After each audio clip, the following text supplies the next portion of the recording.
இந்து மத வழிபாட்டு முறையை கொச்சைப்படுத்தி பேசிட்டு வராங்க. சில நாட்களுக்கு முன்னால் திமுகவுடைய துணை பொதுச் செயலாளர் நீலகிரி பாராளுமன்ற உறுப்பினர் ராஜா அவர்கள் திமுக இருக்கிறவங்கள பொட்டு வைக்கக்கூடாது, காவி வெட்டி கட்டக்கூடாதுங்கிற மாதிரி பேசினார். அதுக்கு திமுக தலைவர் எந்த வித எதிர்ப்பு தெரிவிக்கலை.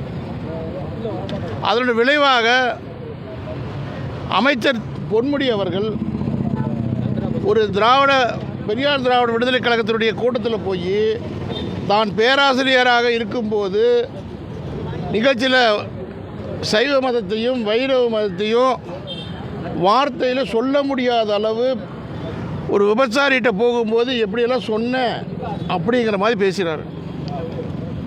ஒரு சைவத்தையும் வைணவத்தையும் இழிவுபடுத்தி பேசுகிறதுக்கு ஒரு அமைச்சருக்கு எப்படி துணிச்சல் வந்தது பாருங்கள்.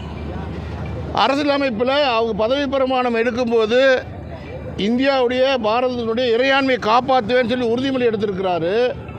ஆனால் ஒரு மதத்தை இழிவுபடுத்தி பேசலாமா? அப்படி பேசினவருக்கு அமைச்சர் பதவி தகுதி இருக்குதா அப்படிங்கிறது நம்முடைய கேள்வி. உடனடியாக நாடு முழுவதும் கொந்தளிப்பு வந்த உடனே அவங்க என்ன பண்ணிட்டாங்க, உடனடியாக அந்த கட்சியினுடைய துணை பொதுச்செயலாளர் பொறுப்பை எடுத்துட்டாங்க. கட்சியில் எடுத்துக்கலாம், சேர்த்துக்கலாம், அது அவங்க விருப்பம். ஆனால் அமைச்சராக இருக்கிறதுக்கு அவருக்கு தகுதி கிடையாதுல்ல.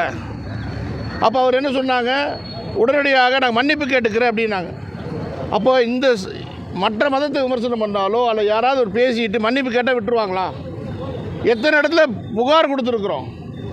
பெண்கள் சார்பாக நிறைய இடங்களில் இழிவுபடுத்தி பேசினார், புகார் கொடுத்துருக்குறோம். ஒரு புகார் மேலே எஃப்ஐஆர் போடலையே. அப்போ யார் வேணால் என்ன வேணால் பேசலாமா? சாதாரணமாக ஒரு சமூக வலைத்தளத்தில் ஒருத்தர் தெரியாமல் போட்டால் கூட உடனே இரவோடு இரவாக கைது செய்கிற காவல்துறை இவர் மேலே ஏன் கைது செய்யலை அல்ல வழக்கு போடலை? அதனால் இந்த பொன்முடி மீது சட்ட ரீதியான நடவடிக்கை எடுக்கணும். அவர் பொன்முடி அமைச்சர் பதவியிலிருந்து நீக்கணும் அப்படின்னு சொல்லி இன்றைய தினம் தமிழகம் முழுவதும் மாநகரங்களில் இந்து அன்னையர் முன்னணி சார்பில் இன்றைக்கி அறப்போராட்டம் நடக்குது.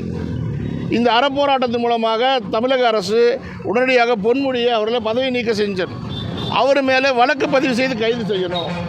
பெண்களை இழிவுபடுத்துகிறப்போ இந்த மாதர் சங்கங்களும் அரசியல் கட்சி வேடிக்கை பார்க்குறாங்க.